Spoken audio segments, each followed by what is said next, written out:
Magandang araw kaibigan! Tuloy po kayo sa Felicidad's Channel.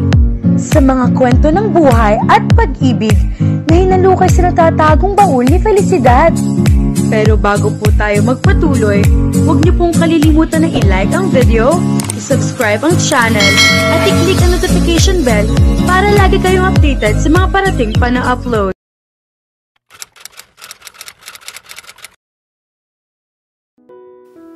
Sinundan ni Lenny ang hinayon ng mga mata ni Aiza. Napako ang mga mata niya sa tinutukoy nitong Hitler. Pero kahit na paano niya pagmasdan ang lalaki, hindi niya makita si Hitler dito. Kahit sa malayo, alam niyang masyado itong gwapo para maging kamukha ng diktador. Naka-Amerikana ito at mukhang kagalang-galang. Halata ang kumpiyansa nito sa sarili sa paraan ng paglalakad nito. Kahit ang mga nakatambay na lalaki sa ihawan ay halatang nailang sa presensya nito. Nang tuluyang makalapit ito ay lalong nakumpirma ang hinala niyang gwapo talaga ito. Bahagyang nakakunot ang noo nito. Matamang nakatingin ito kay Aiza. Parehong matangos ang ilong ng mga ito. He had a firm, full mouth. Ang pisngi nito ay mamula-mula na tila kay sarap haplusin. Ito na yata ang pinakagwapong lalaking nakita niya sa buong buhay niya. Saka lang niya napansin ang sariling reaksyon. Malakas na malakas ang tibok ng puso niya. Pakiramdam niya ay hindi siya makahinga. Uuwi na tayo, Aiza. Look at you. Halata ang disgusto nito nang pasadahan nito ng tingin si Aiza. What do you think you're doing? Parang bulang naglaho ang paghangang naramdaman niya para dito. Pakiramdam niya ay kasama siya sa hindi nito nagustuhan. Kuya Adrian. Nagtangkaring humalo sa usapan si Bongbong. Pero tiningnan nito ng masama si Bongbong kaya siguro hindi na nito itinuloy ang tangkang pagsasalita. Halika na, Aiza. Puno ng otoridad ang boses nito. Tumingin muna sa kanya si Aiza na para bang hinihingi ang opinyon niya. Safe ka ba sa kanya? Tanong niya kay Aiza. Gusto niyang masigurong hindi naman ito sasaktan. For Pete's sake, I'm her brother. Bakit hindi siya magiging safe sa akin? Tila hindi makapaniwalang sabad ng lalaki. Naniniguro lang ako, sabi niya. I'll be fine, Lenny. Paniniyak ni Aiza sa kanya. Ibinabano nito ang hawak na pamaypay. Babalik ako, sabi nito bago nagpatiuna ng maglakad. Nilampasan nito ang tinawag nitong Kuya Adrian. Dire-diretso ito sa nakaparadang RAV4. Sumunod na rin ang lalaki. Tinungo nito ang Mercedes-Benz na itim. Ang sungit naman pala ng kapatid ni Aiza? Komento ni Milet nang wala na ang mga ito. Mayabang ka mo, komento naman ni Bongbong. Pero in fairness, gwapo siya, dagdag ni Milet. May ngiti sa mga labing nito. Matalim na tingin ang ipinukol nila rito. Ilang sandali pa ay tila nakalimutan na ng lahat ang nangyari. Bumalik na sila sa kanya-kanyang ginagawa. Sila na ang nagtuloy sa pag-iihaw. Pero hindi maalis sa isip niya ang nangyari. Halata ang iringan sa pagitan ni na Aiza at ng kapatid nito. Kahit paano ay nagkaroon siya ng ideya kung bakit mas pinili pa ni Aiza na maglagi roon kaysa umuwi sa bahay ng mga ito. Hindi naman pala maganda ang samahan nito at ng kapatid. Narealize din niya kung gaano pa kakaunti ang nalalaman niya tungkol kay Aiza. Aiza! Masiglang tawag ni Milet. Napatingin siya sa kabilang kalsada. Doon madalas na ipinaparada ni Aiza ang RAV4 nito tuwing dumadalaw sa kanila. Naroon nga ito. Nakangiting pinagmasdan niya ito habang palapit sa kanila. Mahigit 1 linggo nang hindi ito nagagawi sa lugar nila. Ang tagal mong nakalimot Biro ni Milet dito. Medyo nagpa-good shot lang, sagot naman ito. Agad na nag-flash sa isip niya ang gwapong mukha ng kapatid nito. Pinalis niya iyon sa isip.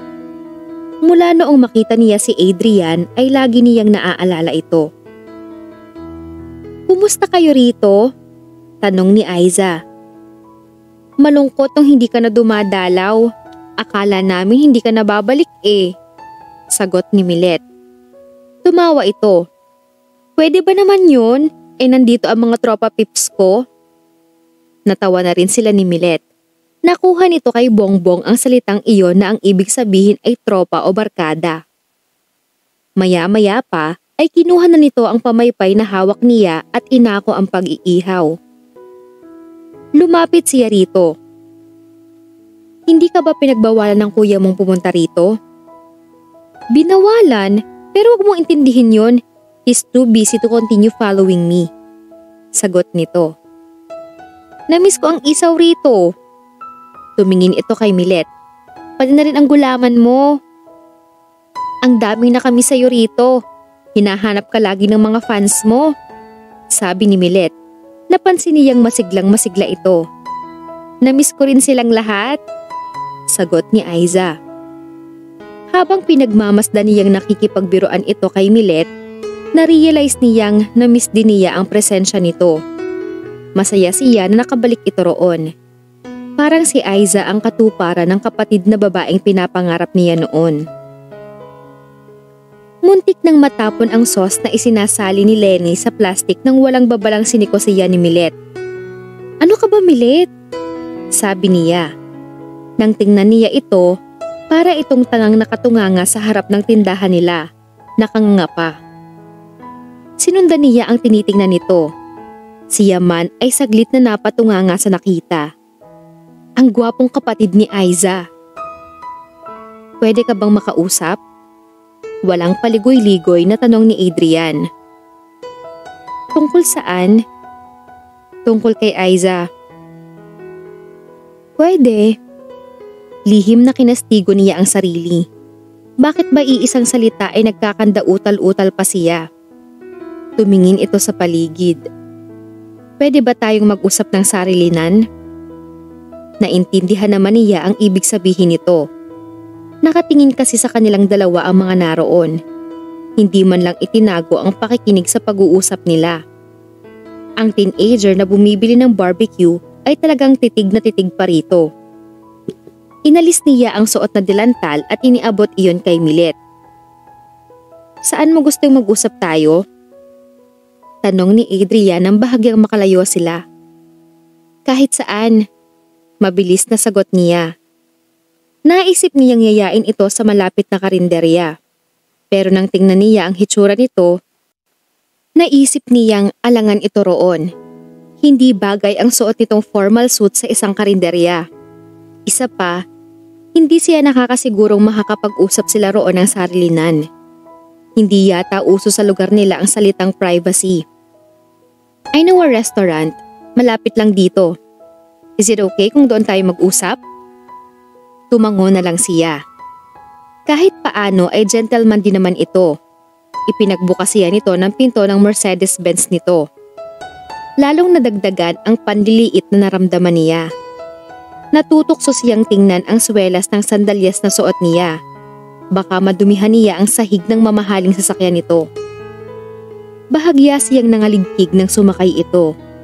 Hindi niya matiyak kung dahil iyon sa lamig ng aircon o dahil sa presensya nito. Parang ang sikip-sikip sa loob ng sasakyan. Pakiramdam niya ay hindi siya makahinga. Are you alright?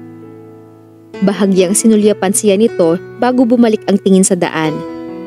Tumango na lang siya. Hindi niya maipaliwanag kung bakit parang buhay na buhay ang lahat ng pandama niya.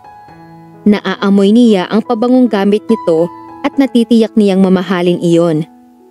Pero alam niyang hindi lang iyon ang dahilan kung bakit ganoon ang reaksyon niya ngayong katabi ito. It was his overwhelming presence. Bago sa kanya ang ganoong pakiramdam. Walang sino mang lalaki ang nagbigay sa kanya ng ganoong tensyon. Kahit pa ang nag-iisang crush niya noong high school. Kahit paano niya pilitin ang sariling mag-relax ay hindi niya magawa. Iyon na yata ang pinakamatagal na biyaheng naranasan niya. Nakahinga lang siya ng maluwag nang iparada nito ang kotse sa tapat ng restaurant na sinasabi nito. Nang tuluyang huminto ang sasakyan, ay nagmamadaling binuksan niya ang pinto sa gawi niya. Pero dahil siguro sa tensyon ay hindi niya mabuksan-buksan iyon. Allow me. Hindi nakaila sa kanya ang tila amusement sa tinig nito. Inabot nito ang lock ng pinto. Muntik na nitong madagil ang dibdib niya kaya halos pasalya siyang sumandal sa upuan. Walang kahirap-hirap na nabuksan nito ang pinto. Nagmamadaling bumaba siya. Pinuno niya ng hangin ang dibdib. Are you sure you're okay? Narinig niyang tanong nito. Nang pumihit siya ay nakita niyang nagtatakang nakatingin ito sa kanya. Sunod-sunod na tango ang isinagot niya rito. Then, pwede na siguro tayong pumasok sa loob? Muli ay tumango siya. Nagpatiuna na siya sa paglakad. Bigla ay parang gusto niyang magsisi na nagpatiuna pa siya. Sa entrance pa lang ng restaurant ay parang gusto na niyang umatras. Kahit kakaunti ang kumakain doon ay hindi maikakailang alangan siya sa lugar na iyon. Hindi bagay roon ang suot niyang kupas na maong at simpleng blouse. Pero nang isa-isahin naman niya sa isip ang laman ng cabinet niya, ay natanto niyang ganoon naman ang lahat ng damit niya. Bago pa siya makaatras, ay naramdaman niya ang paghawak nito sa siko niya. Daig pa niya ang dinaanan ng libo-libong boltahe ng kuryente sa buong katawan. Ang baduy mo, Lenny? Anang isip niya. Pero iyon talaga ang naramdaman niya nang hawakan siya nito. Nagpatianod na lang siya kung saang mesa siya igigiya nito. Mabilis siyang umupo. Kailangan niya ng suporta dahil parang bibigay ang mga tuhod niya. Parang natutunaw ang mga buto niya.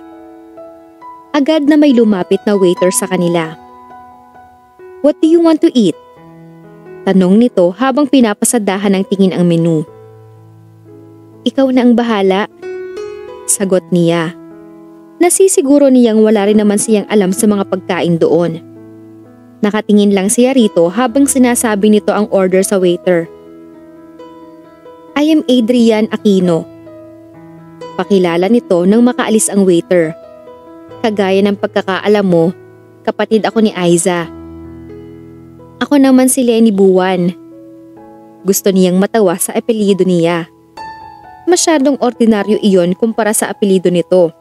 Tunog mayaman, tunog sosyal. Alam mo na siguro ang dahilan kung bakit gusto kong makausap ka. Patuloy nito. Umiling siya. Nakabuti ang distansya sa pagitan nila kaya gumagana na uli ang utak niya. Pati ang katawan niya ay normal na uli ang kalagayan. Tumingin ito sa kanya. Kahit naiilang ay nakipaglaban siya ng titigan dito. Bahagyang umangat ang isang kilay niya. Hindi niya gustong hulaan kung ano ang gustong sabihin nito. Tungkol kay Aiza, sabi nito. Sinabi ko nang wag na siyang bumalik sa lugar ninyo. But stubborn as she is, she doesn't want to obey me. Bakit ba ayaw mo siyang pumunta sa lugar namin? Do I have to answer that? Nakakunot ang noong tanong nito. Ang ibig kong sabihin ay naiintindihan ko. Kahit high school lang ang natapos niya ay mataas ang grado niya sa subject na English. Kanina pa niya napapansing pilit lang ang pagsasalita nito ng Tagalog. Masanay ito sa wikang Ingles. Unfortunately, kailangan mong sagutin ang tanong ko. Saglit na nag-isip ito. I guess the answer is very much obvious. Hindi bagay si Aiza sa lugar na iyon. Delikado para sa isang tulad niya ang pakalat-kalat sa lugar ninyo. Walang kidnapper sa lugar namin, Mr. Aquino. Paniniyak niya rito. Kumulo ang dugo niya sa implikasyon ng sinabi nito. Sa buong panahong inilagi niya sa lugar nila, ay wala naman siyang nabalita ang heinous crime na ginawa ng mga taga roon. Ang masasabi lang na sakit ng mga tao roon ay mahilig sa tsismisan, maglasing, magsugal at pakialaman ang buhay ng ibang tao. Sa lugar nyo, pero paano ang ibang makakakita sa kanya roon? Paano ka nakasisigurong safe ang lugar nyo para kay Aiza? Aminin nating masyadong open for target si Aiza kapag naroon siya. Hindi naman siguro lingid sa iyo na uso ang kidnapan ngayon. Ayoko lang na malagay sa alanganin ang kapatid ko. Paliwanag nito. Natahimik siya. May punto naman ito. Hindi niya kayang garantiyahan ang safety ni Aiza mula sa mga kamay ng mga magtatangkang dumukot dito. At kahit nagaano pa ka-at-ease si Aiza sa lugar nila, hindi maipagkakailang hindi nila ito kauri. Kinilabutan siya sa tagpong sumingit sa isip niya. Agad na pinalis niya iyon. Kung ako ang masusunod, ay uupa ako ng bodyguards para kay Aiza. But she threatened to run away if I did. At sa puntong ito, alam mo na sigurong kayang gawin ni Aiza ang anumang sabihin niya. Parang gusto niyang maawa rito. Halatang suko ito sa katigasan ng ulo ng kapatid. Alam din niyang genuine ang concern nito para kay Aiza. Problemado talaga ang hitsura nito. Titingnan ko kung ano magagawa ko. Sabi na lang niya. She sighed. Bakit ba kailangang masyado siyang maging aware sa pisikal na kaanyuan nito? Aasahan ko yan, Miss Buwan. Bahagyang nagliwanag ang mukha nito. His lips even twisted in what seemed to be a smile. Pero duda siya kung ngiti ngang matatawag iyon. Masyado iyong matipid. Then she wondered if he even knew how to smile. Sa puntong iyon ay dumating na ang in-order nito para sa kanila. Tahimik na tahimik ito habang kumakain. Para bang may importanteng planong nabuo sa isip nito. Hindi siya nagtangkang istorbohin ito. Habang kumakain, ay panakanakang sinusulyapan niya ito. Bahagya lang niyang nagalaw ang pagkain. Para bang nabusog na siya sa kakatitik dito. Nagtama ang mga mata nila nang mag-angat ito ng mukha. Hindi man niya gusto, ay agad na nag-init ang mga pisngi niya. Huling-huli siya nito na pinagmamasdan ito.